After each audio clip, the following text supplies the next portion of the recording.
Hello everyone, and today we will talk about the kingdom Animalia, that is animal kingdom. Animal kingdom मध्ये particularly या lecture first of this chapter we are going to deal with basis of classification of animals. Animals classification आपण याच्यामध्ये बघणार आहोत. जसं की आपण biological classification मध्ये किंवा किंगडम प्लांट्यामध्ये जे वेगवेगळे क्लासिफिकेशन्स बघितलेत प्लांट्सचे आणि त्यांची जी क्लासिफिकेशन सिस्टम होती ती कुठली होती की आर.एच. व्हिटेकरने जी सिस्टम क्लासिफिकेशनची दिली होती त्याच्यामध्ये वेगवेगळे क्रायटेरिया यूज केले होते, राईट. कारण इतके भरपूर सारे जे स्पेसीज असतील त्यांना कम्प्लिटली आयडेंटिफाय करणे, त्यांना नॉमेनक्लेचर करणे, त्यांना क्लासिफाय करणे, अशा एक टॅक्झॉनॉमिक अरेंजमेंट आपण त्यांची त्याच्यामध्ये केली होती. क्लिअर. तर वेगवेगळे क्रायटेरिया आपण जे आर.एच. व्हिटेकर सिस्टम नुसार वापरले होते ते म्हणजे त्याच्यामधला सगळ्यात important criteria that was your nutrition. ठीक आहे, लक्षात ठेवायचं, nutrition is the most important criteria or basis of classification in case of R H. Whittaker system. त्याच्यानंतर सेल्युलर ऑर्गनायझेशन आपण बघितलं, नंतर बॉडी ऑर्गनायझेशन, रिप्रोडक्शन, वेगवेगळे आपण बेसिस त्याला बघितले आणि प्लांट्सला वेगवेगळ्या टॅक्सामध्ये अरेंज केलं. टॅक्सोनॉमीचा मिनिंग काय होतो? What is taxonomy? Taxonomy means it is arrangement. ठीक आहे ना, अरेंजमेंट, डिस्ट्रीब्युशन करणे आणि त्यांची अरेंजमेंट करणे, त्याला आपण टॅक्झॉनॉमी म्हणतो. ठीक. तर आता आपण ॲनिमल किंगडम मध्ये जेही ॲनिमल्स आपण वेगवेगळ्या फायलम मध्ये डिवाइड करतो आहे तर त्यांचे बेस काय होता, कोणत्या आधारावर आपण वेगवेगळे ॲनिमल्स वेगवेगळ्या फायलम मध्ये डिवाइड केले ते आपण या लेक्चर मध्ये डील करणार आहोत, राईट. तर आपण बघू टॅक्झॉनॉमीचे डेफिनेशन पुन्हा एक वेळा रिपीट करू. What is taxonomy? Simply taxonomy means see here, taxis means arrangement, nomia means distribution. वेगवेगळे स्पेसीज वेगवेगळ्या जिनसमध्ये पुट करणे, जिनसला फॅमिलीमध्ये, त्याच्या ऑर्डरमध्ये, नंतर सब क्लास, क्लास असे वेगवेगळे अरेंजमेंट जे असेल त्याला आपण टॅक्झॉनॉमिक अरेंजमेंट म्हणतो. ठीक आहे ना. आता ही जी टॅक्झॉनॉमिक अरेंजमेंट करण्यासाठी वेगवेगळ्या सायंटिस्टने एफर्ट्स याच्यामध्ये पुट केले असतील, एफर्ट्स दिले असतील, तर त्याच्यापैकी एरिस्टॉटल हे जे होते तर Aristotle is considered or non as father of your ancient taxonomy. Ancient म्हणजे जुनी, सगळ्यात अगोदर जी टॅक्झॉनॉमिक अरेंजमेंट असेल सॉरी किंवा जी टॅक्झॉनॉमी असेल तर ती एरिस्टॉटलने केली, त्याच्यामुळे त्याला फादर ऑफ एन्शियंट टॅक्सॉनॉमी म्हणतात. अजून एरिस्टॉटलने काय केलंय की Aristotle is also non as father of zoology. Zoology म्हणजे जी स्टडी ऑफ एनिमल्स, याचा सुद्धा father of zoology it is Aristotle is known by that name or that आपण म्हणू शकतो की एक त्याला उपाधी दिली त्याच्यामध्ये. ठीक आहे. जी टॅक्सॉनॉमी हा जो वर्ड होता ऑलरेडी आपण बघितलेला आहे आपल्या लास्ट टॉपिक मध्ये बायोलॉजिकल क्लासिफिकेशन मध्ये. ही टर्म कोणी दिली तर ही कॅन्डोल नावाच्या सायंटिस्टनी ही टर्म दिली आहे. ह्या आता आपण जुन्याच गोष्टी परत एक वेळा अॅनिमल किंगडम मधलं क्लासिफिकेशन आपल्याला बघायचं, that's why we are repeating those things once again, right. He classified, who classified? Aristotle classified animals into two categories. ठीक आहे, depending on whether there is the presence of blood or not. Red blood जर present असेल तर त्या अॅनिमल्सला एका कॅटेगरीमध्ये त्यांनी टाकलं, आणि जर त्यांच्यामध्ये रेड ब्लड प्रेझेंट नसेल किंवा आरबीसीस प्रेझेंट नसतील त्याला दुसऱ्या कॅटेगरीमध्ये टाकलं. त्याच्यावरून त्यांनी दोन त्याचे कॅटेगरीज केल्या. पहिली म्हणजे एनेमा, ए मीन्स नो. ठीक आहे ना, आणि एनेमा. एनेमा आणि एनेमा उच्चारामध्ये थोडासा फरक आहे. ए आणि ए याला उच्चारायला अनेमा सुद्धा म्हणू शकता तुम्ही समजण्यासाठी की कन्फ्युजन व्हायला नको म्हणून. तर एनेमा म्हणजे काय? The animals which do not have red blood or in which RBCs are absent. असे एनिमल्स त्यांनी बघितले की ज्यांच्यामध्ये आरबीसीज नाहीये किंवा रेड ब्लड प्रेझेंट नाहीये, त्यांना एका कॅटेगरीमध्ये टाकलं. मग असे एनिमल्स कुठले होते? These animals were invertebrates like sponges, then your cnidarians, mollusc, arthropods and echinoderms. या सर्व स्पॉन्जेस, निडारियन्स, मोल्युस्क, आर्थ्रोपोड आणि इकॅनोडर्म्स या सगळ्यांना त्यांनी एनेमा म्हणजे ज्यांचं ब्लड हे रेड नाही किंवा ज्यांच्या ब्लड मध्ये आरबीसीज ऍबसेंट आहेत, ऑब्व्हियसली आरबीसी ऍबसेंट म्हटल्यानंतर ब्लड हे रेड असणार नाही, त्यांना एका कॅटेगरीवर टाकून दिलं. ठीक. कुणी केलं क्लासिफिकेशन? एरिस्टॉटल. सेकंडली कशी काय डिवाइड केले त्यांनी, क्लासिफाय केले त्यांनी मग एनेमा. एनेमा म्हणजे एनिमल्स हॅव रेड ब्लड. असे एनिमल्स की ज्यांच्यामध्ये रेड ब्लड आहे त्यांना त्यांनी सेपरेट करून दिला. क्लिअर. तर त्याच्यामध्ये सुद्धा त्यांनी दोन ग्रुप्स केले. कुठले ग्रुप केले? की जे डायरेक्टली त्यांच्या ऑफस्प्रिंगला जन्म देतील असा एक ग्रुप अॅनिमल्सचा त्यांनी तयार केला. कुठल्या हेडिंग खाली? एनेमा. ज्यांचं ब्लड रेड आहे त्यांचे. एक अॅनिमलला डायरेक्ट जन्म देणारे आणि दुसरे एग्स ले करणारे, म्हणजे the animals which lay eggs आणि animals which directly give birth to their offsprings. अशी त्या दोन कॅटेगरीज त्यांनी केल्या.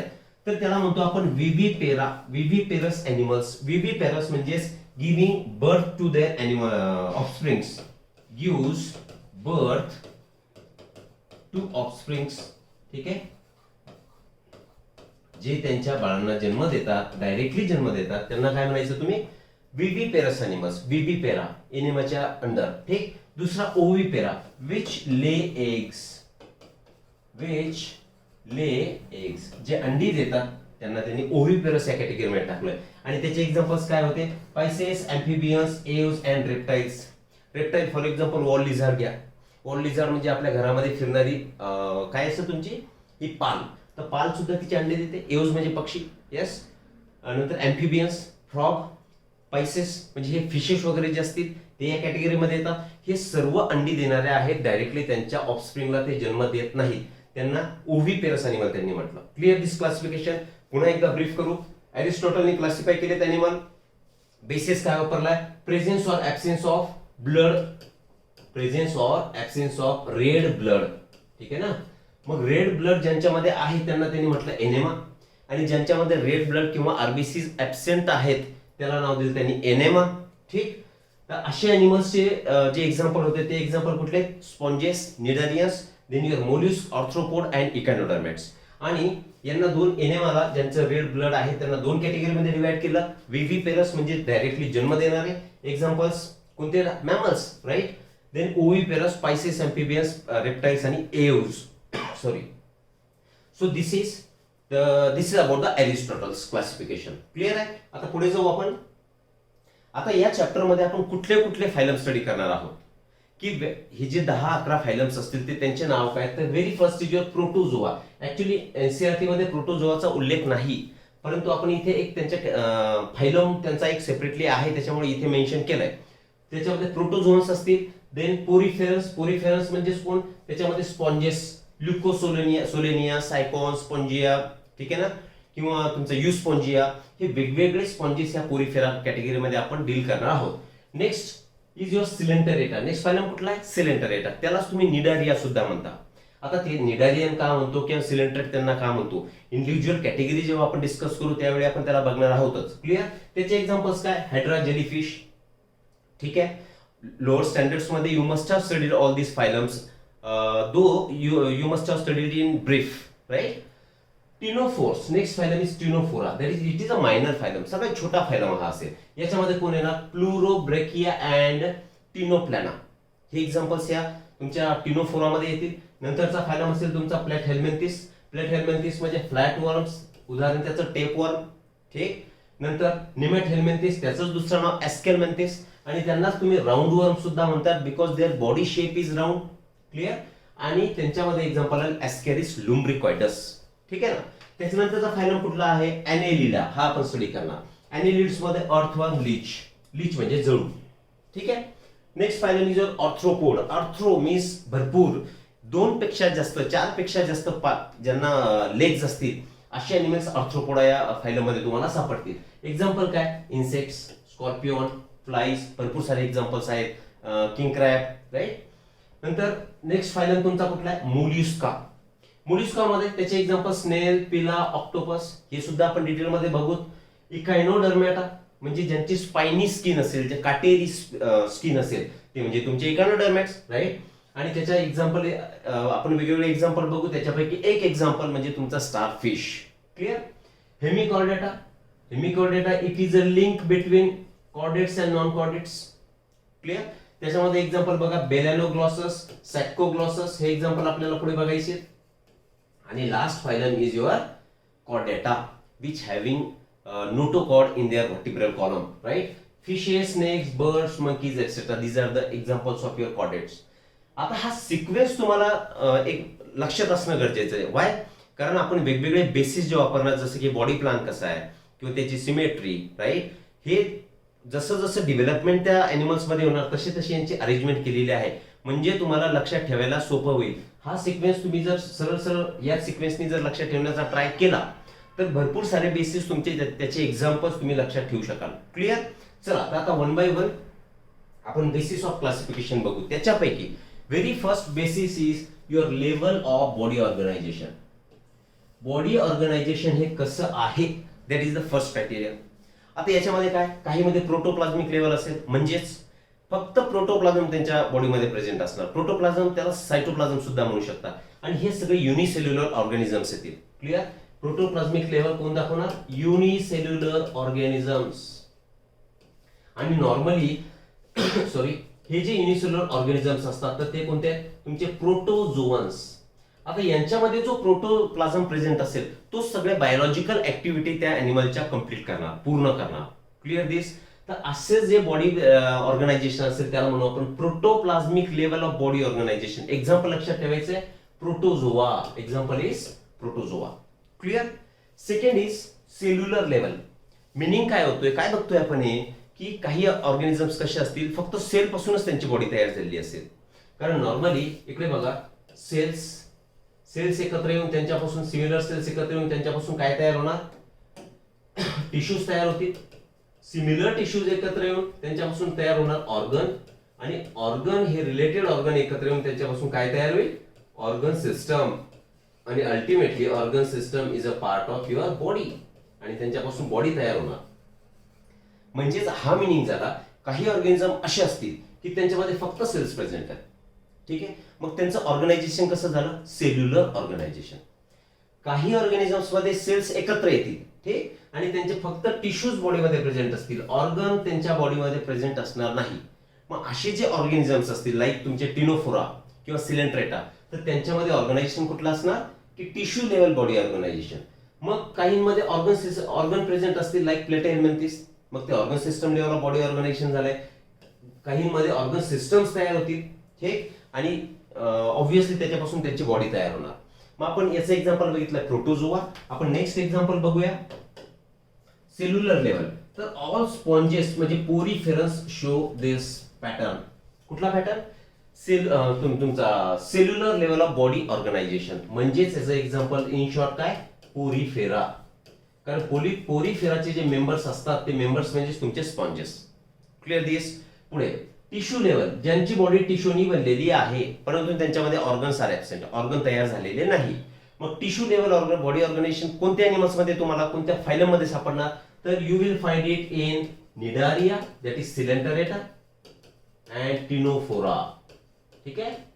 हा सिक्वेन्स लक्षात ठेवायचा आहे. एक्झाम्पल्स नीट मध्ये पर्टिक्युलरली विचारतात की कुठल्या टाइपचं बॉडी ऑर्गनायझेशन हे कुठल्या ऑर्गॅनिझम मध्ये प्रेझेंट आहे. क्लिअर. वेल, ऑर्गन लेवल. आता टिश्यूज पासून ऑर्गन असणारे काही फायलम याच्यामध्ये तुम्हाला सापडतील. तर तो फायलम कुठला, दॅट फायलम इज युअर प्लॅटीहेल्मिंथिस. हे बघा, हे मी तुमचं एकदम ब्रीफ करतोय कारण याच्यामध्ये फार डिटेल आपल्याला जाण्याची आवश्यकता नाही. फक्त याच्यामधले एक्झाम्पल्स तुम्ही लक्षात ठेवायला हवेत. क्लिअर. मग ऑर्गन लेवल बॉडी ऑर्गनायझेशनचा मिनिंग काय झालं, की त्यांच्या बॉडीमध्ये वेगवेगळ्या टिश्यू एकत्र आल्यात आणि त्यांच्यापासून ऑर्गन्स तयार झालेत, परंतु काय नसेल त्यांच्या बॉडीमध्ये, organ system will remain absent. ठीक आहे. मग हे organ level system of body organisation, organ level ही बॉडी ऑर्गनायझेशन कोणामध्ये सापडणार, तर फायलम प्लॅटीहेल्मिंथिस. क्लिअर. आणि ऑर्गन सिस्टम, आता वेगवेगळे ऑर्गन एकत्र येऊन ऑर्गन सिस्टम तयार होणार आणि ते जे बॉडी ऑर्गनायझेशन असेल तर ते कुणामध्ये सापडणार, याच्यानंतरचा फायलम तुम्हाला आठवत असेल जो सिक्वेन्स होता, तर याच्यानंतर कोण येणार, ऍस्केलमेंथिस. ठीक आहे ना, ऍस्केलमेंथिस. आता ऍस्केलमेंथिस टू कॉर्डेट, सगळ्यांमध्ये organ system body organisation you will find.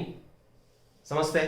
So these are various examples of this different organization of the body. परत एक वेळा, प्रोटोप्लाझ्मिक, प्रोटोझोआ. प्रोटोप्लाझम सर्व बायोलॉजिकल ऍक्टिव्हिटीज कंप्लीट करेल. सेल्युलर लेवल पोरीफेरन्स मध्ये म्हणजे स्पॉन्जेस मध्ये तुम्हाला सापडणार. टिश्यू लेवल ही निडारिया आणि टिनोफोरा यांच्यामध्ये सापडणार या फायलम मध्ये. ऑर्गन लेवल कुठल्या फायलम मध्ये असणार, तर प्लॅटीहेल्मिंथिस तुमचे फ्लॅटवर्म्स मध्ये. आणि राऊंड वर्म किंवा ऍस्केलमेंथिस त्यांच्यापासून कॉर्डेट पर्यंत you will find organ system body organisation. तर this is the first criteria of classification of animals. Clear आहे. चला पुढचा क्रायटेरिया बघू आपण, basis, that is symmetry. Symmetry कशाला म्हणता तुम्ही, एखादी बॉडी सिमेट्रिकल आहे किंवा एखादी बॉडी बायलॅटरल सिमेट्रिकल असेल. वेल, चला एक्झाम्पलनी इथे तुम्हाला दोन तुमच्या बुक मधल्याच डायग्राम इथे दिसत आहेत. क्लिअर ना. तर इथे काय बघताय तुम्ही, दिस इज अ युअर क्रॅब. हा तुमचा झाला क्रॅब. तर या क्रॅबला, आता क्रॅबचं असं कन्सिडर करा, दिस इज द सेंटर. या सेंटर मधून जर हा प्लेन आपण कट केलाय तर तर it will B divided into 2 equal halls और इक्वल पार्ट्स. जर एखाद्या अॅनिमलच्या सेंटर मधून प्लेन म्हणजे एका पर्टिक्युलर प्लेन मधून जो की सेंटर मधून पास होतो आणि जर त्याची बॉडी दोन पार्ट इक्वल पार्ट मध्ये डिवाइड होत असेल तर that kind of body organisation is bilateral organization, sorry, that is symmetry. That kind of symmetry is bilateral symmetry. By means two lateral parts, equal lateral parts you will find bilateral symmetry is found. आणि most of the animals belong to this bilateral classification मध्ये आपण बघू bilateral symmetry मध्ये most of the animals ह्या वेगवेगळ्या फायलम्सचे याच्यामध्ये include असतील. ठीक आहे ना. आता हे जे दिसतंय तुम्हाला this is example of radial symmetry. Radial सिमेट्रीचा मिनिंग काय? For example this is a spherical body. काय सांगतोय आपण? याच्या कुठलाही प्लेन जो सेंटर मधून पास होतोय, फॉर एक्झाम्पल हा प्लेन जो की त्याच्या ह्या सेंटर मधून पास होतोय, तर हा जर इक्वल दोन पार्ट करत असेल, मी काय बोलतोय, कुठलाही प्लेन कोणत्याही प्लेन मधून, suppose this is again a plane which passes through your centre, जो सेंटर मधून पास होतोय, असा एक प्लेन टाकू जो सेंटर मधून जातोय किंवा असाही घ्या. कुठल्याही प्लेन मधून जो सेंटर मधून पास होतो, जर सेंटर मधून पास होताना तो प्लेन त्या बॉडीला दोन इक्वल पार्ट मध्ये डिवाइड करत असेल तर that kind of symmetry is called as your radial symmetry. हे बघा, हे एक्झाम्पल कोणत्याही प्लेन मधून कट करा, त्याचे दोन इक्वल पार्ट तयार होतील, तर ही रेडियल सिमेट्रीचं त्याला आपण म्हणतो रेडियल सिमेट्री. आणि असिमेट्री म्हणजेच काय? फॉर एक्झाम्पल सपोज हा एक असा ऑर्गॅनिझम असेल, या ऑर्गॅनिझमला इथे असं कन्सिडर करू, दिस इज द सेंटर. आता याला जर तुम्ही या प्लेन मधून कट केलं तर याचे दोन इक्वल पार्ट होत नाही, असा उभा जरी कट केला तरी दोन इक्वल पार्ट होत नाही, म्हणजेच हा ऑर्गॅनिझम किंवा animal it do not show symmetry. That's why it will be asymmetrical animal. No symmetry, M S no symmetry. ठीक. आता याचे एक्झाम्पल्स परत तो सिक्वेन्स लक्षात ठेवायचा तुम्ही फायलमचा, जसं पोरीफेरा, निडारिया, म्हणजे सिलेंट्रेटा म्हणतो आपण त्याला, टिनोफोरा, प्लॅटिहेल्मिंथिस, एस्केल्मिंथिस. तर most of the sponges are asymmetrical. पहिलाच फायलम पोरीफेरा जो की प्रिमेटिव्ह टाइपचा फायलम असेल, ज्यांच्यामध्ये कुठलीच डेव्हलपमेंट ही फारशी झालेली नसते. ठीक. असिमेट्रिकल मध्ये कोण आले मग? स्पॉन्जेस. स्पॉन्जेस म्हणजे काय आलं? कुठला फायलम आलाय? पोरीफेरा. एक्झाम्पल इम्पॉर्टंट आहेत, लक्षात ठेवायचे. सेकंड कुठला आहे तो? Radial symmetry. आता रेडियल सिमेट्री कोण दाखवत आहे? सेकंड आणि थर्ड फायलम आणि इकॅनोडर्मेट्स. सेकंड फायलम कोणता आहे तुमचा? सिलेंटर आहे. थर्ड फायलम कुठला आहे? टिनोफोर्स, मायनर फायलम ज्याला आपण बोललो. आणि इकॅनोडर्मेट्स मध्ये फक्त ऍडल्ट्स, कारण इकॅनोडर्मेट्सचे जे लार्वा असतील, कारण development in case of echinoderm it is indirect. Indirect डेव्हलपमेंटचा मिनिंग काय होतो की ते लार्वल स्टेज मधून अडल्ट स्टेज मध्ये कन्वर्ट होतील. डायरेक्टली ते त्यांची बेबी असेल तर ती अडल्ट होणार नाही, म्हणजे ती लार्वाच्या स्टेज मध्ये असेल आणि मेटामॉर्फोसिस होऊन larva will turn into adult, त्याला म्हणतो आपण मेटामॉर्फोसिस. ठीक आहे ना. तर यांच्या अडल्ट मध्ये रेडियल सिमेट्री सापडेल इकॅनोडर्मेट्सच्या, परंतु त्यांची जी लार्वा असेल, larva of echinoderms, it is your bilaterally symmetrical. Bilaterally symmetrical हे इम्पॉर्टंट आहे, लक्षात ठेवायचं आहे. Clear. Examples of radial symmetry, second phylum, third phylum and echinodermates. Clear. म्हणजे तुमचा सिलेंटरेट, देन युअर टिनोफोर्स आणि इकॅनोडर्मेट्स. इकॅनोडर्मेट मधला कोण मग? त्यांचा adult larval stage is bilaterally symmetrical. ठीक. नंतर आपण एक्झाम्पल बघू बायलॅटरल सिमेट्रीचे. मोस्ट ऑफ द एनिमल्स आपण सांगितलंय की they belong to bilateral symmetrical category. म्हणजेच कोण? Platyhelminthes to chordates. कारण पहिले तीन फायलम्स आपण काय सांगितलं? पोरीफेरा तर असिमेट्रिकल आहे.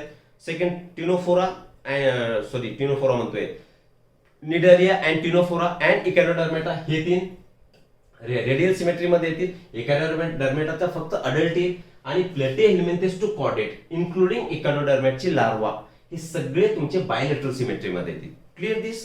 So this is how we have divided on this basis animals into different categories.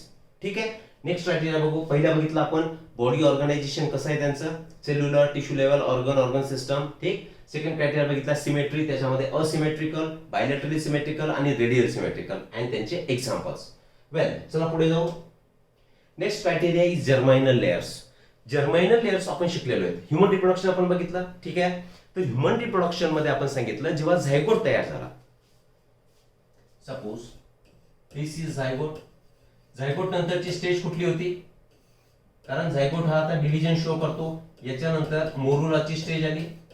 वेल, या मोरुलाच्या स्टेज नंतर परत डिव्हिजन सुरू आहे आणि मोरुला नंतर सिस्ट लाईक स्ट्रक्चर, त्यालाच तुम्ही म्हटले होते ब्लास्टोसिस्ट किंवा आता सरळ म्हणू आपण ब्लास्टुला. आणि ब्लास्टुला नंतर जी स्टेज होती त्या स्टेजला आपण म्हणतोय गॅस्ट्रुला. आणि या गॅस्ट्रुला पासून जे लेयर्स तयार होतील त्या लेयर्सला आपण म्हणतोय जर्मायनल लेयर्स. ठीक आहे ना. आता ही जर्मायनल लेयर्स कुठले असतात? Ectoderm, endoderm, mesoderm. चला मी इथे लिहितोय जर्मायनल लेयर्स कुठले आहेत? Ectoderm, well, endoderm and mesoderm असे 3 जर्मायनल लेयर्स आता तयार झालेले असतील. ठीक. तर depending on how many germinal layers are present, these animals are categorized into diploblastic animal, triploblastic animal किंवा डायप्लोब्लास्टिक म्हणा तुम्ही. डाय मीन्स काय? Di means two, blast, this blast means layers. 2 layers जर प्रेझेंट असतील तर अशा एनिमल्सला तुम्ही डिप्लोब्लास्टिक एनिमल्स म्हणतात. मग यांच्यामध्ये 2 लेयर्स कुठले प्रेझेंट असतात? तर 2 लेयर कुठले? Endoderm and ectoderm.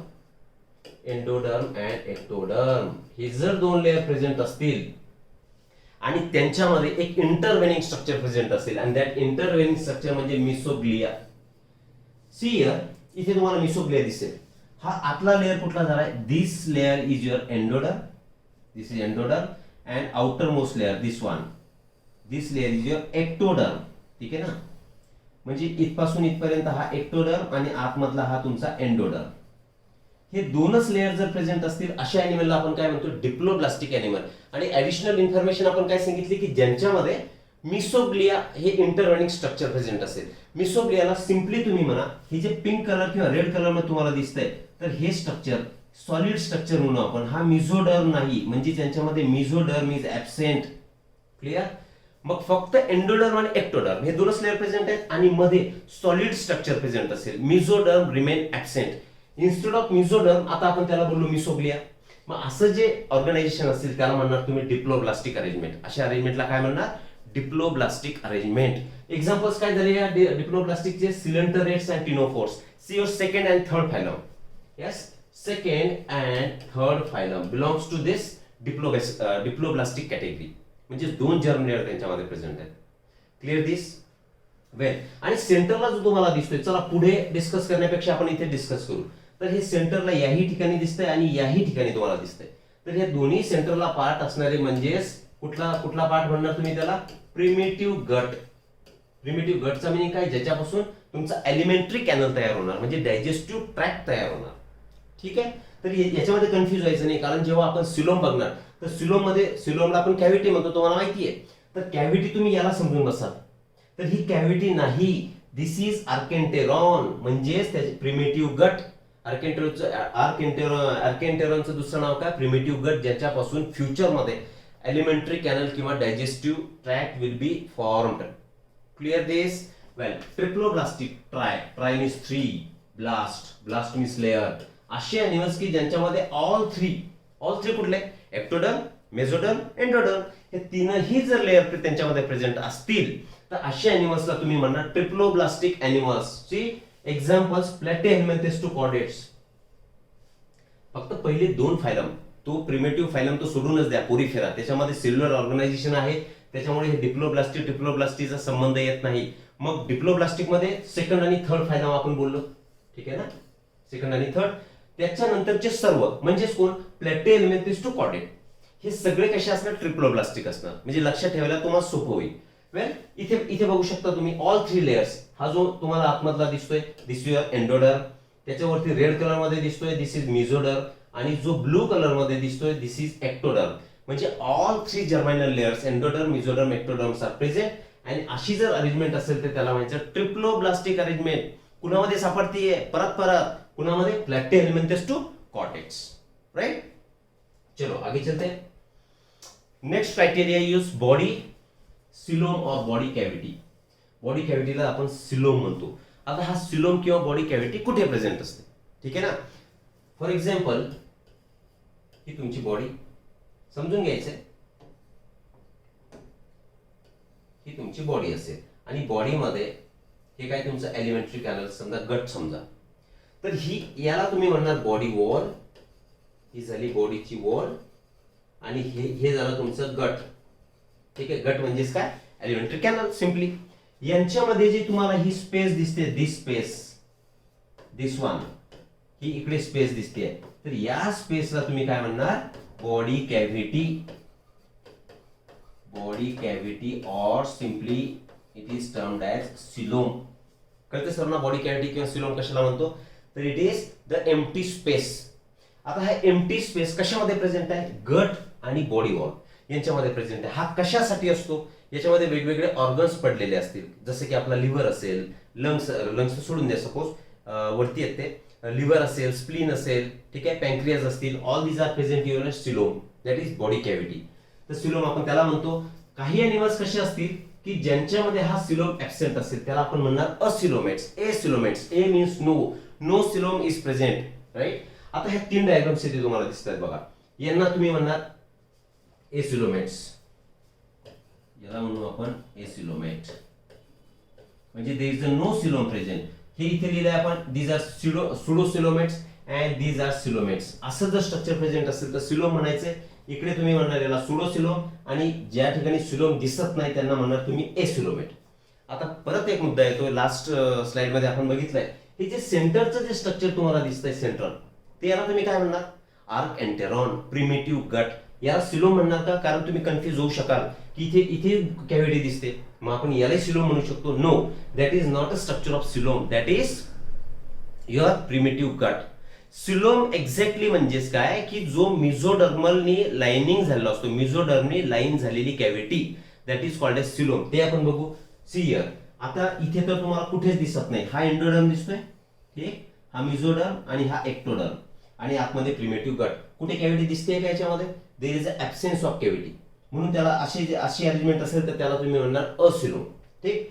Pseudocoelom, pseudocoelom मध्ये तुम्ही इथे बघू शकता बघा की वरचा एक्टोडर्म दिसतोय तुम्हाला, दिस इज एक्टोडर्म, ठीक आहे. हा आतमध्ये दिसतोय, हा एंडोडर्म. आणि आपला सिलोमचा क्रायटेरिया काय, सिलोमचा क्रायटेरिया म्हणजे फॉर एक्झाम्पल इथे घेऊ आपण,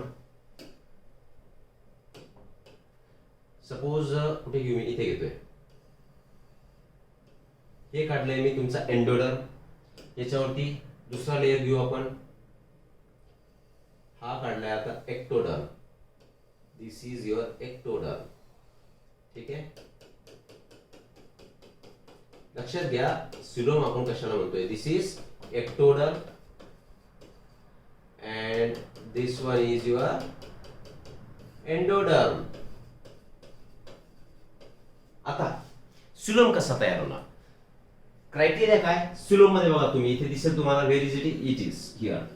Animals possessing coelom, that is the body cavity which is lined by mesoderm on all sides. अशी बॉडी म्हणजे असं स्ट्रक्चर की ज्यांच्या सगळ्या बाजूनी मिझोडर्मच्या लाइनिंग प्रेझेंट असतील. व्हॉट डज दॅट मीन, की हा मधला पार्ट कुठला असतो तुमचा, मिझोडर्म. तर मिझोडर्मच्या लाइनिंग अशा तयार होतील बघा, ते वेगळ्या कलरने दाखवू आपण, वेल दिस वन.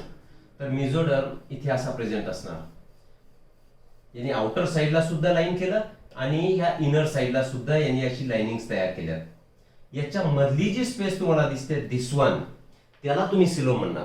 इथे दिसते तुम्हाला, नो, ही तर मधली तर सिलोम नाहीच, हे प्रिमिटिव्ह गट आहे, ही पूर्ण पॅक झालेलं आहे एंडोडर्म, मिझोडर्म, एक्टोडर्मनी, म्हणून असिलोम, कॅव्हिटी नाहीच आहे. आता सिलोमेट, इथे सिलोम दिसतोय तुम्हाला, this is called as coelom, this white portion is coelom. आणि हे मधलं स्ट्रक्चर सोडून द्या, ते मेसेंटेरिस त्याला म्हणतो आपण. ठीक आहे, आता हा कसा तयार झाला मग बघा इकडे. वेल, याच्यामध्ये ही मिझोडर्मच्या लाइनिंग्स तयार झाल्या, कुणाच्या भोवती, एंडोडर्मची outer side of endoderm and inner side of ectoderm. म्हणजे ह्या मिझोडर्मच्या व्हाईट कलरने मी ज्या काढतोय त्या मिझोडर्मच्या सेल्सनी त्याला लाइनिंग केली, म्हणजे all sides are lined by mesoderm. आणि त्यांच्यामुळे जे मध्ये कॅव्हिटी तयार झाली आहे, that cavity is called as coelom. या डायग्राम मध्ये तुम्ही बघू शकता, सी हियर, की हा तुमचा आतमधला कोण होता, वेल आतमधला तुमचा एंडोडर्म, सगळ्यात आतली स्पेस तुमची प्रिमिटिव्ह गटची, हा एंडोडर्म. आणि इथे तुम्हाला दिसेल कलर ब्लॅक कलर, हे जे तुम्हाला दिसतंय ह्या लाइनिंग्स, ह्या लाइनिंग्स कोणाच्या झाल्या? मेसोडर्मच्या लाइनिंग्स झाल्या. ठीक आहे, म्हणजे त्यांनी एंडोडर्मला सुद्धा लाइनिंग तयार केल्या आणि इकडे सुद्धा लाइनिंग्स तयार केल्यात. कुठे? एक्टोडर्मच्या इनर साइडला लाइनिंग तयार केल्यात आणि मधली व्हाईट स्पेस जी दिसते त्यालाच तुम्ही म्हणता सिलोम. मग अशा स्ट्रक्चरला सिलोम म्हणायचं. मग काही सिलोमेट्स असतील. आता मधला घ्या, pseudocoelom. These are pseudocoelomates. Pseudocoelom. आता सुडोसिलोम म्हणजे फॉल्स सिलोम, की तो ऍक्च्युअल सिलोम नाही. कारण काय? याच्यामध्ये बाहेरचा दिसतोय तुम्हाला एक्टोडर्म, ठीक, हा आतमधला एंडोडर्म, हे दोन लेअर आहेत. पण यांच्यामध्ये क्रायटेरिया काय आपला? सिलोमचा क्रायटेरिया काय मला सांगा? सिलोमचा क्रायटेरिया की mesodermal cell should line the all the sides. सगळ्या साइडनी मेसोडर्मच्या सेलनी लाइनिंग तयार केलेला पाहिजे. तुम्हाला इथे लाईन केलेलं दिसतंय का? No, these layers are not lined by mesodermal cells. Well, परंतु मध्ये मध्येच ते असे स्कॅटर झालेत, असे मध्ये मध्ये आलेत. मग तुम्ही याला कॅव्हिटी म्हणू शकता का? कारण याच्यामध्ये कॅव्हिटी कुठेच दिसत नाही, कारण आपला क्रायटेरिया फुलफिल होत नाही. That's why it appears like coelom but it is not at all a coelom. असे जे अॅनिमल्स असतील त्याला तुम्ही म्हणणार सुडोसिलोमेट्स, किंवा असा सिलोम असेल त्याला सुडोसिलोम म्हणणार, which is not true coelom. Clear this? Examples बघू आपण. असिलोमेटचे एक्झाम्पल पोरीफेरा, सिलेंट्रेटा, टिनोफोरा आणि प्लॅटिहेल्मिंथिस. पहिले 4 फायलम्स, फर्स्ट 4 फायलम्स, पहिले 4 आपण इथे लिहून घेऊ. फर्स्ट 4 फायलम्स की जे असिलोमेट्स असतील. क्लिअर?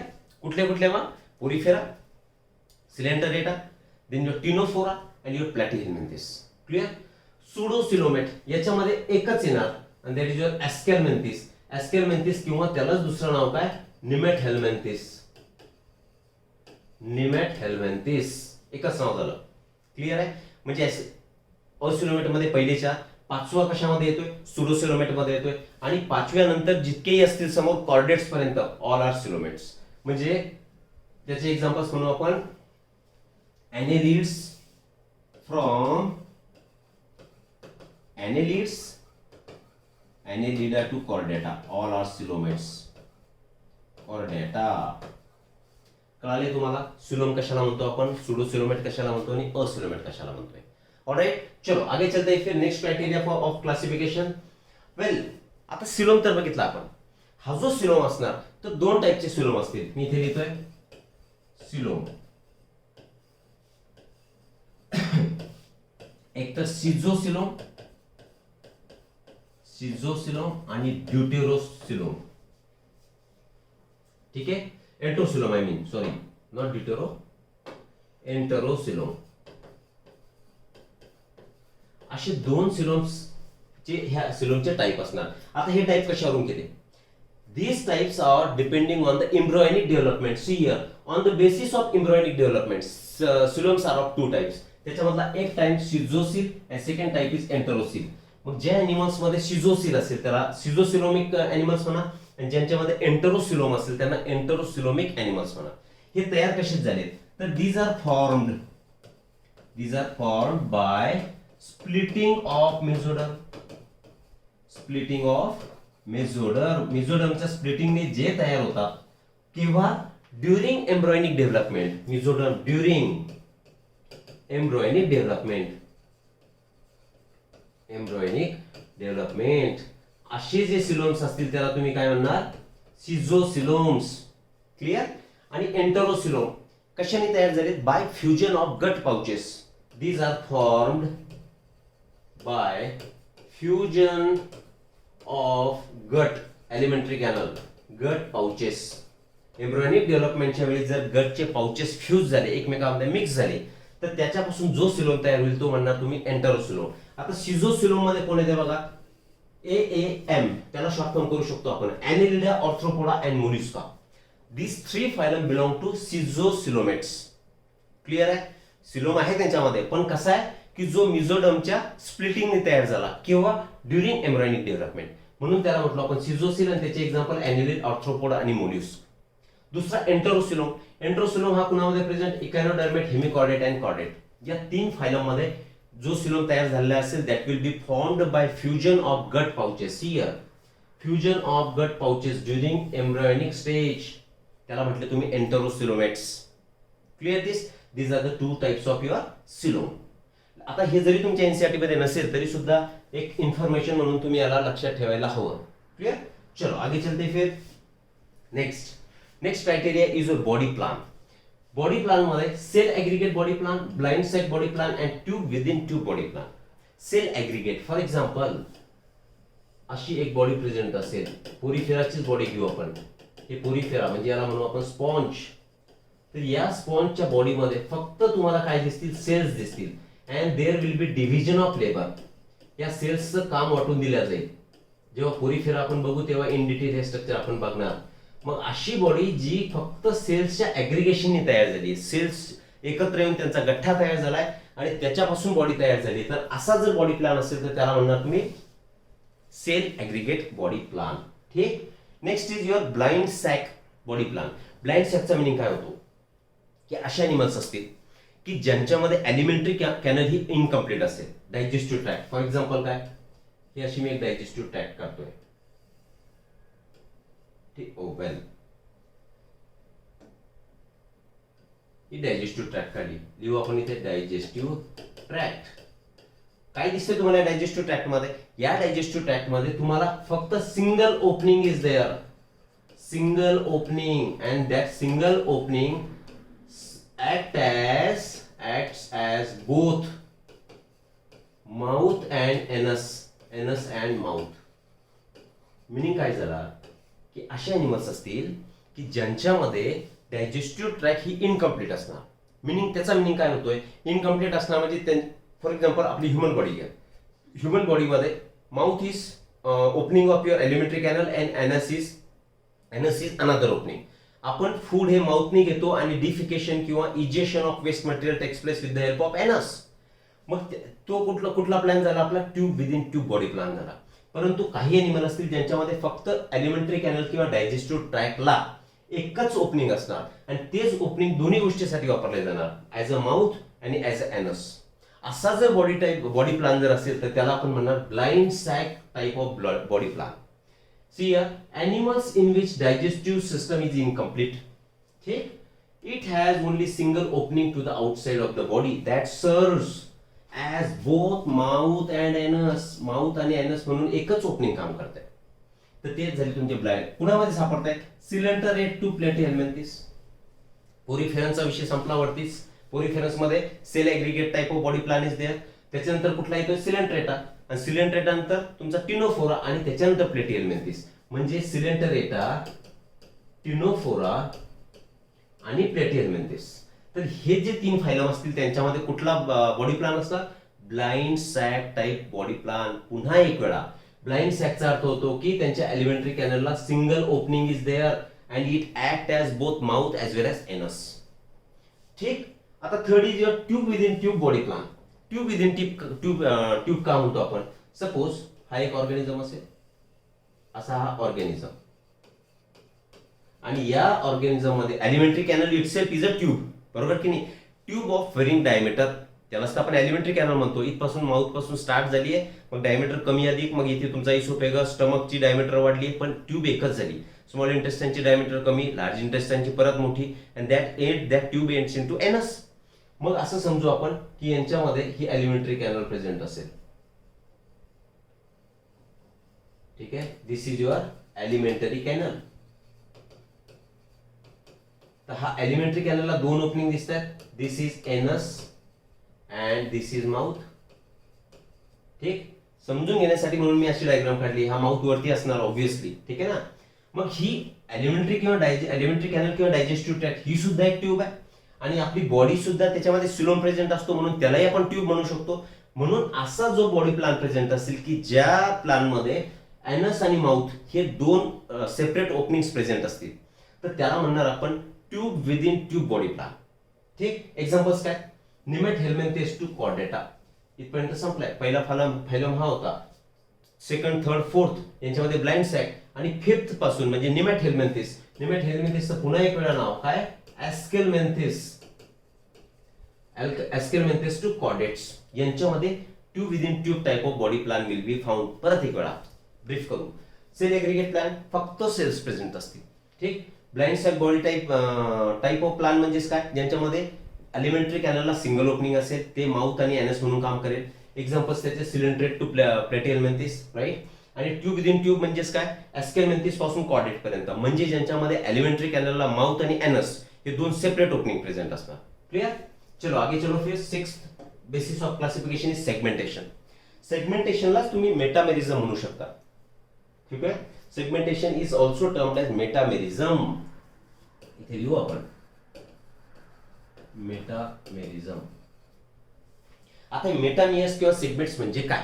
फॉर एक्झाम्पल तुम्ही कॉक्रोच बघितला असेल तर कॉक्रोचची पोटाकडची बाजू म्हणजे व्हेंट्रल साईड, कॉक्रोचच्या व्हेंट्रल साईडला तुम्हाला असा खडबडीत दिसतील त्याची बॉडी, म्हणजे रिंग सारखे स्ट्रक्चर प्रेझेंट दिसतील. मग मेटामियर कशाला म्हणणार तुम्ही, की सम एनिमल्स लाईक ॲनिलिड्स. ॲनिलिड्स मध्ये इंटरनली आणि एक्सटर्नली जर त्या रिंग्स कोइन्साइड होत असतील तर त्याला म्हणणार तुम्ही मेटामियर्स. आणि मेटामियर्स प्रेझेंट असल्यामुळे त्या फिनॉमिननला आपण म्हणतो, existence of that phenomenon is termed as metamerism. For example अशी रिंगच्या बॉडी असतील, रिंगनी तयार झालेली बॉडी, तर ही बाहेरून तुम्हाला अशी दिसणार, ज्याच्यामध्ये डिप्रेशन आणि एलिव्हेशन तुम्हाला दिसतील, खोलगट भाग आणि उंच भाग. तोच भाग आतमध्ये सुद्धा आहे बघा. ही बाहेरची साईड झाली, आतली वेगळ्या कलरने घेऊ आपण. आतल्या साईड मध्ये सुद्धा एलिव्हेशन डिप्रेशन, एलिव्हेशन डिप्रेशन असं दिसतंय तुम्हाला. म्हणजे सांगण्याचा मुद्दा की जर रिंग असेल, रिंग, ती रिंग आतमधल्या साईडने सुद्धा त्याला डिप्रेशन एलिव्हेशन असतील आणि बाहेरून सुद्धा असतील, म्हणजे दॅट इज द कम्प्लीट मेटामियर. आणि त्याला म्हणतो आपण मेटामेरिझम किंवा सेगमेंटेशन ऑफ बॉडी. ठीक आहे ना. काही त्याच्यामध्ये कसे असतील, pseudo metameric. For example tapeworm. Tapeworm म्हणजेच कोण, प्लॅटिहेल्मिंथिस. सुडो मेटामियर म्हणजेच काय, की ज्यांची बॉडी आउटसाइडला सर्क्युलर दिसेल, म्हणजे आउटसाइड त्यांची कशी दिसणार, अशी दिसणार, पण आतमधून ते सरळ सरळ फ्लॅट असतील. बॉडी बाहेरच्या साईडनी कशी दिसते तुम्हाला, रिंग लाईक दिसते, पण इंटरनली इट इज फ्लॅट. मग हे सेगमेंट झालेत का, हे सेगमेंट झाले नाही, but it appears like segment. That is this phenomenon is pseudo metamerism. कुणामध्ये सापडतोय, टेपवर्म्स. समजतंय. आणि मेटामेरिझम कशाला म्हणतायत, की इंटरनली सुद्धा रिंग सारखं स्ट्रक्चर प्रेझेंट आहे आणि एक्सटर्नली सुद्धा रिंग सारखं स्ट्रक्चर प्रेझेंट आहे, त्यालाच तुम्ही सेगमेंट म्हणतात. आता हे बॉडीच्या कुठल्या पार्टमध्ये सापडतात, कंप्लीट बॉडीमध्ये मेटामियर प्रेझेंट असावे असं नाही, but at least there should be repetition in some organs. काही ऑर्गन्स मध्ये त्या सेगमेंटचं रिपिटेशन व्हायला हवं. असा जर टाईप असेल तर त्याला तुम्ही म्हणायचं मेटामेरिक सेगमेंटेशन. ठीक. आता मेटामेरिक सेगमेंटेशन हे कुणाकुणामध्ये सापडते. सी हियर एक्झाम्पल लिहायस, annelids, arthropods, chordates. Annelids, arthropods आणि कॉर्डेट्स. ऑर्थ्रोपोडचं एक्झाम्पल मी तुम्हाला सांगितलं, कॉक्रोचची व्हेंट्रल साईड बघा, तर त्याची इंटरनल आणि external ring like structure will be present. Annelids मध्ये अर्थवर्मचं एक्झाम्पल घ्या. अर्थवर्म मध्ये सुद्धा तुम्हाला इंटरनली आणि externally ring like body segments will be found. त्याला म्हणायचं मेटामेरिझम. तर हा एक क्रायटेरिया होता की on the basis of which animals were divided into separate phylums. Clear आहे. ठीक आहे. Next is your presence or absence of notochord. Notochord present आहे की ऍब्सेंट आहे, याच्यावरून सुद्धा कॉर्डेट आणि नॉन कॉर्डेट अशा कॅटेगरीज किंवा असे फायलम्स त्याचे बनवले गेले. आता नोटोकॉर्ड म्हणजे काय, it is mesodermally derived rod like structure. Mesodermally, embryonic mesoderm, ectoderm, endoderm, mesoderm, germinal layers. त्या 3 लेयर्स पैकी जसं की आपण सांगतो तुमची complete nervous system is made up of कशाने बनलेली आहे, एक्टोडर्म. म्हणजे त्याच्यामध्ये ब्रेन, स्पायनल कॉर्ड, न्यूरॉन्स हे सगळे स्ट्रक्चर हे कशाने बनलेले आहेत, एक्टोडर्मनी बनलेले आहेत. आपण नर्वस कोऑर्डिनेशन मध्ये बघितलंय की त्याला एक एक्सेप्शन आहे, अपवाद आहे. कुठला, microglial cells. Microglial cells are mesodermal in origin. Similarly this notochord is mesodermally derived, म्हणजे मिझोडर्म पासून तयार झालेलं स्ट्रक्चर आहे. कुठे प्रेझेंट असेल, on the dorsal side during embryonic development. जेव्हा एम्ब्रायो डेव्हलप होतो तेव्हा पाठीकडच्या भागामध्ये, डॉर्सल साइड मध्ये हा एक स्ट्रक्चर प्रेझेंट असेल, रॉड लाईक स्ट्रक्चर. त्याला तुम्ही म्हणायचं नोटोकॉर्ड. कुणापासून ऑब्टेन झालंय, एम्ब्रॉयनिक मिझोडर्म. ठीक. कुणामध्ये त्याच्यावर जर प्रेझेंट असेल तर त्याला तुम्ही म्हणणार कॉर्डेट्स, जर ऍब्सेंट असेल तर त्याला म्हणणार non chordate. If this notochord is absent, those animals in which notochord is absent त्याला तुम्ही म्हणणार नॉन कॉर्डेट्स. आणि ज्यांच्यामध्ये हे नोटोकॉर्ड प्रेझेंट असेल त्या एनिमल्सला आपण म्हणू कॉर्डेट. क्लिअर. तर animals without notochord example porifera to hemichordata, सगळे पहिले 9 फायलम्स अप टू हेमिकॉर्डेटा सगळे कसे आहेत नॉन कॉर्डेट्स, म्हणजे त्यांच्यामध्ये हा एम्ब्रियोनिक स्टेजमध्ये डेव्हलप झालेला नोटोकॉड प्रेझेंट नाही. आणि कॉर्डेट्स म्हणजे विथ नोटोकॉड, त्याचं एक्झाम्पल त्याच्यावरच त्याला कॉर्डेट नोटोकॉड प्रेझेंट असल्यामुळेच त्या ॲनिमल्सला आपण कुठल्या फायलममध्ये टाकलं कॉर्डेटा, की ज्यांच्यामध्ये नोटोकॉड प्रेझेंट आहे. ठीक, नेक्स्ट क्रायटेरियाकडे जाऊ आपण. Circulatory system. सर्क्युलेटरी सिस्टम माहिती आपल्याला, there are 2 types of circulatory system. One is your open type of circulatory system and another is close type of. ठीक आहे ना. Close type of circulatory system as we have studied in circulatory system आपल्या circulation मध्ये. ठीक आहे, body fluids and circulation. त्या chapter मध्ये आपण सांगितलं की it was found out by William Harvey in 1628. Close type ही कोणी शोधून काढली? William Harvey. आठवत असेल तर इन 1628 या सायंटिस्टनी क्लोज सिस्टम सर्क्युलेटरी सिस्टम हिचा शोध लावलाय. आता ओपन टाइप आणि क्लोज टाइप याच्यामध्ये डिफरन्स काय? ओपन टाइप ऑफ सर्क्युलेटरी सिस्टमचा सिंपल एक्झाम्पल सांगायचं झालं तर फॉर एक्झाम्पल एक कॉक्रोच तुमच्या घरामध्ये असेल तर त्या कॉक्रोचला काय करा, कॉक्रोचला तुम्ही मारता नॉर्मली, त्याच्यावर चपलीने माराल किंवा कुठल्या ऑब्जेक्टने त्याला जर मारलं तुम्ही तर तो दबून जाईल आणि त्याच्या बॉडीमधून व्हाईट फ्लुइड बाहेर पडते. व्हाईट फ्लुइड बाहेर पडेल, त्याची धार आपल्याकडे उडत नाही, त्याच्यामधून लाल रक्त बाहेर येत नाही किंवा आपली जर व्हेन कटली तर लगेचच त्याची धार बाहेर पडणार, राईट. परंतु कॉक्रोचच्या केसमध्ये तसं होतंय का? नाही, फक्त फ्लुइड बाजूला पसरणार. दॅट मीन्स व्हॉट, की त्यांचं जे ब्लड असेल it does not flow through your close structures. आणि क्लोज स्ट्रक्चर म्हणजे कुठले? आर्टरीज, व्हेसल्स आणि कॅपिलरीज. म्हणजेच अशी सर्क्युलेटरी सिस्टम की ज्यांच्यामध्ये circulation of blood do not take place through arteries, vessels और capillaries. That system is open type of circulatory system. मग हे ब्लड कुठे प्रेझेंट असणार? फॉर एक्झाम्पल हा एक ॲनिमल्स कन्सिडर करा. ठीक आहे ना, हा एक ॲनिमल असेल. ठीक, तर या ॲनिमलचा हा झाला एक हार्ट. कन्सिडर करायचं आहे फक्त, दिस इज अ हार्ट. या हार्ट मधून काय होणार की ब्लड वुड बी पंप्ड, याच्यामधून ब्लड पंप होईल आणि पंप झाल्यानंतर ऑलरेडी आपण सांगितलं की यांच्यामध्ये ब्लड व्हेसल प्रेझेंट असतील, म्हणजे त्यांचं ब्लड हे ब्लड व्हेसल मधून पास होणार नाही. तर यांच्या बॉडीमध्ये डिफरंट ऑर्गन असतील की नाही? येस. समजून घ्या, हा एक ऑर्गन असेल, this is another organ, this is again another organ, these are the organ 1 2 3 4 5 असे वेगवेगळे ऑर्गन यांच्या बॉडीत पडून आहेत. मग आता जेव्हा ब्लड बाहेर पडणार तर that blood would come directly in contact with these organs. समजते तुम्हाला? जसं आपल्या सर्क्युलेटरी सिस्टम मध्ये आपली प्रत्येक सेल पर्यंत कॅपिलरीज पोहोचतात, ब्लड घेऊन जातात, त्याच्यामध्ये न्यूट्रिशन असणार, गॅसेस असणार, ऑक्सिजन, CO2 हे सगळे पोहोचवण्यासाठी कॅपिलरीज प्रेझेंट असतात. यांच्यामध्ये तसं नसेल. हार्ट मधून ब्लड पंप झालं आणि डायरेक्टली असं समजू की त्याच्यामध्ये all the organs are bathed in.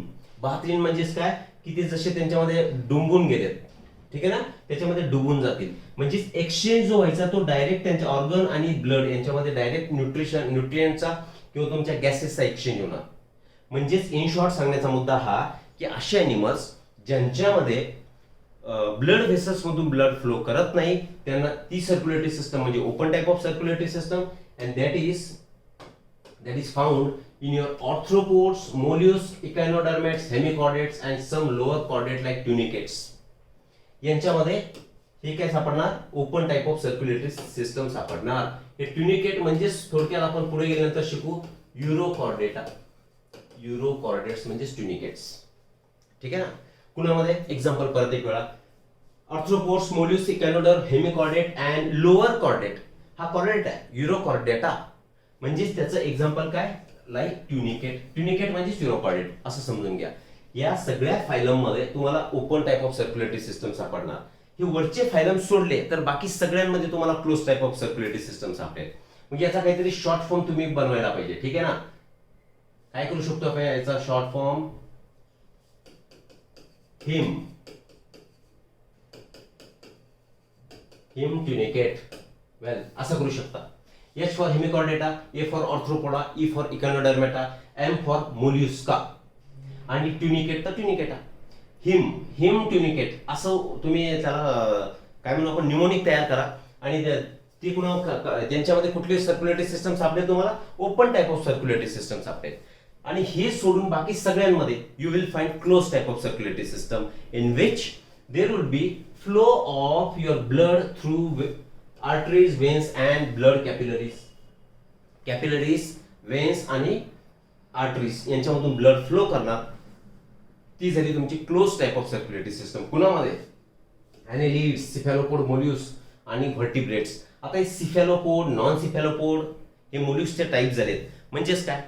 सिफॅलो म्हणजे हेड आणि पोड म्हणजे लेग्स.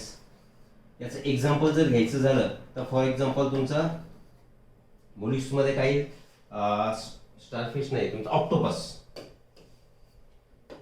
याच्यामध्ये एक्झाम्पल काही ऑक्टोपस. या ऑक्टोपसचं हेड असं वाटतंय की हेड पासूनच त्याचे पाय निघालेले आहेत, म्हणून त्याला काय म्हणतो आपण? सिफॅलोपोड. म्हणजे ऑक्टोपस सारखे मोल्युस्क, ॲनेलिड्स आणि व्हर्टिब्रेट्स या सगळ्यांमध्ये we will find close type of circulatory system. ठीक आहे. आता नेक्स्ट क्रायटेरियाकडे आपण जाऊ. Embryonic development. एम्ब्रायोनिक डेव्हलपमेंट ही कुठल्या प्रकारे झाली आहे हा सुद्धा एक क्रायटेरिया क्लासिफिकेशन मध्ये आहे, ॲनिमलच्या क्लासिफिकेशन मध्ये. On the basis of fate of blastopore, animals are divided into two categories. That is, first is your prostomiates. पहिली कॅटेगरी कुठली केली? प्रोस्टोमिएट्स. आणि दुसरी कॅटेगरी केली त्यांनी ड्यूटेरोस्टोमिएट्स. अशा दोन कॅटेगरी मध्ये depending on the fate of blastopore. आता ब्लास्टोपोर काय? गॅस्ट्रुलेशन होत आहे माहिती तुम्हाला. गॅस्ट्रुलेशन मध्ये काय होणार? एंडोडर्म, एक्टोडर्म, मिझोडर्म तयार होतोय. फॉर एक्झाम्पल एक असं रफ स्ट्रक्चर आपण काढू. ठीक, याचे वेगवेगळे लेयर्स प्रेझेंट असतील असं समजून घ्या. ही गॅस्ट्रुलामध्ये जी मॉर्फोजेनेटिक मुवमेंट होतीये वेगवेगळ्या सेल्सची, इनर सेल, मास्टर सेल्स, तर ही अरेंजमेंट असणार. तर हे जे ओपनिंग असेल ते हे कुणासाठी असणार? हे opening for movement of endoderm cells. कशासाठी? एंडोडर्मच्या सेल्सच्या मुवमेंटसाठी असणार आहे की ज्यांच्यापासून एलिमेंटरी कॅनल तयार होणार. इट विल फॉर्म गट किंवा एलिमेंटरी कॅनल. गट और एलिमेंटरी कॅनल. ठीक आहे. म्हणजे त्याची ओपनिंग तुम्हाला त्या ब्लास्टुलामध्ये किंवा गॅस्ट्रुलामध्ये दिसेल. That is called as blastopore. आता या ब्लास्टोपोर पासून आपण ऑलरेडी सांगितलंय की काय तयार होणार? Elementary canal. एलिमेंटरी कॅनलचे पार्ट कोणते असतात? माउथ अँड एनस. हे दोन पार्ट असतात. Elementary canal starts with mouth and ends with एनस. मग आता या ब्लास्टोपोर पासून अगोदर काय तयार झालं? जर अगोदर माउथ तयार होत असेल तर त्या टाइपला तुम्ही म्हणणार प्रोस्टोमिएट्स. प्रो म्हणजे अर्ली, प्रो म्हणजे काय? अर्लियर. आणि स्टोमा, स्टोमा मीन्स माउथ. कोण अगोदर तयार झालाय? During embryonic development from that blastopore firstly mouth is form. अगोदर माउथ तयार झालं आणि नंतर एनस तयार झालं. Mouth is form first. Mouth is formed first. Anus is formed later. मग ज्यांच्यामध्ये माउथ अगोदर तयार होणार तर ते त्यांना तुम्ही म्हणणार प्रोस्टोमिएट्स. आणि ड्यूटेरो लेटर. आणि स्टोमा म्हणजे माउथ. माउथ नंतर काय एनस नंतर काय तयार होणार? माउथ तयार होणार ड्यूटेरोस्टोमिएट्स मध्ये. Anus is formed first. Anus is formed first. Mouth is formed later. असे जे असतील की ज्यांच्यामध्ये माउथ हे अगोदर तयार होणार तर त्यांना तुम्ही प्रोस्टोमिएट म्हणा. स्टोमा म्हणजे माउथ, प्रो म्हणजे अगोदर. आणि ड्यूटेरोस्टोमिएट्स म्हणजे काय? ज्यांच्यामध्ये माउथ हे नंतर तयार झालं. ड्यूटेरो नंतर, ड्यूटेरोस्टोमिएट. तर एनस अगोदर तयार झाला म्हणून त्याला ड्यूटेरोस्टोमिएट म्हणा.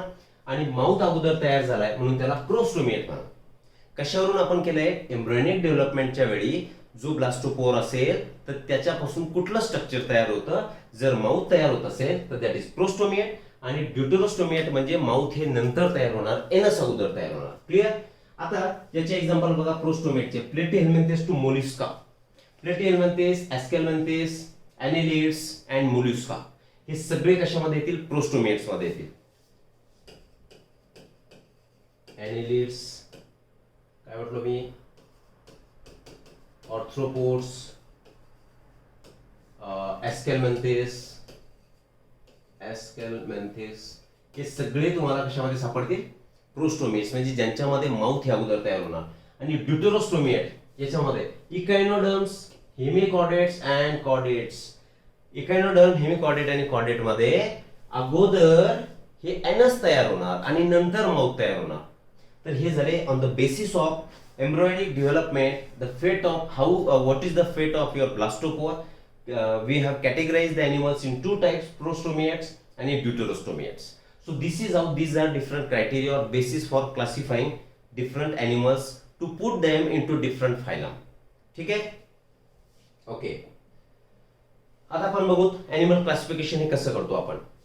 इथे पूर्ण तुम्हाला चार्ट मध्ये दिसेल की ॲनिमल्स, सिम्पली ॲनिमल्सला तुम्ही आता मेटाझोआ म्हणू शकता. मेटाझोआ कॅटेगरीमध्ये त्याला टाकून द्या. ठीक आहे ना. तर या मेटाझोआमध्ये सगळे ॲनिमल्स येतील. सगळे ॲनिमल्स येतील म्हणजेच काय, ज्यांचं सेल्युलर ऑर्गनायझेशन, बॉडी ऑर्गनायझेशन असेल, टिश्यू असेल, organ level, organ system level, हे जे सगळे ऑर्गनायझेशन असणारे ॲनिमल्स आहेत सगळे तुमच्या मेटाझोआमध्ये येतील. आणि मेटाझोआला आपण आता पॅराझोआ आणि यू मेटाझोआमध्ये सेपरेट करणार. यूचा मिनिंग काय होतो? यू मीन्स ट्रू मेटाझोअन्स, म्हणजे असे मेटाझोअन्स की असे ॲनिमल्स या यू मेटाझोआमध्ये किंवा एंटरोझोआमध्ये असतील की ज्यांचं बॉडी ऑर्गनायझेशन हे टिश्यू पासून सुरुवात होईल. टिश्यू, ऑर्गन सिस्टम, ते सगळे यू मेटाझोआमध्ये येतील. आणि ज्यांचं बॉडी ऑर्गनायझेशन हे सेल्युलर असेल ते तुमच्या पॅराझोआमध्ये येतील. पॅराझोआमध्ये फक्त पोरिफेरा हा प्रिमेटिव्ह फायलम येणार. ठीक आहे ना. आणि याच्यामध्ये ऑब्व्हियसली सगळ्या गोष्टी बघितल्या आपण. Cellular level of body organisation is present in porifera. Then body is mostly asymmetrical, कारण सिमेट्रिकल सुद्धा यांच्यामध्ये सापडणार. आता सिमेट्रिकल जर असेल, ठीक आहे, सिमेट्रिकल बॉडी, तर ही कुणामध्ये सापडणार? याचा एक्झाम्पल आहे स्कायफा. शब्द काय वापरला आपण? मोस्टली असिमेट्रिकल, परंतु सिमेट्री सुद्धा सापडेल. पण एक्झाम्पल काय? स्कायफा आणि तुमचा ल्युकोसोलेनिया यांच्यामध्ये सिमेट्रिकल बॉडी सापडणार. असिमेट्रिकल मोस्टली असणार बॉडी अँड दे आर असिलोमेट्स. हे सगळे पॅराझोआमध्ये टाकले. तर पॅराझोआमध्ये फक्त एक फायलम येणार. कुठला? Porifera. Remaining all phylums will be included in will be considered as true metazoans, म्हणजेच यू मेटाझोआ किंवा एंटरोझोआ. आता इथे बघा तुम्ही, आपण सांगितलंय की सेल्युलर लेवल ऑर्गनायझेशन सोडलं की बाकी टिश्यू टू ऑर्गन सिस्टम सगळे यू मेटाझोआमध्ये येतात. आणि त्यांचे सुद्धा आता आपण डिव्हिजन करणार. कोणते दोन डिव्हिजन होतील? एक तर रेडिएटा आणि बायलेट्रिया. रेडिएटा म्हणजे असे ॲनिमल्स की जे रेडियल सिमेट्री शो करतात. जसं कोण बोललो होतो आपण? सेकंड, थर्ड आणि इकायनोडर्मेट्स, म्हणजे तुमचा ctenophora, then coelenterata and adult in case of echinoderms. तर हे सगळे कशामध्ये येतात? रेडिएटामध्ये येतील.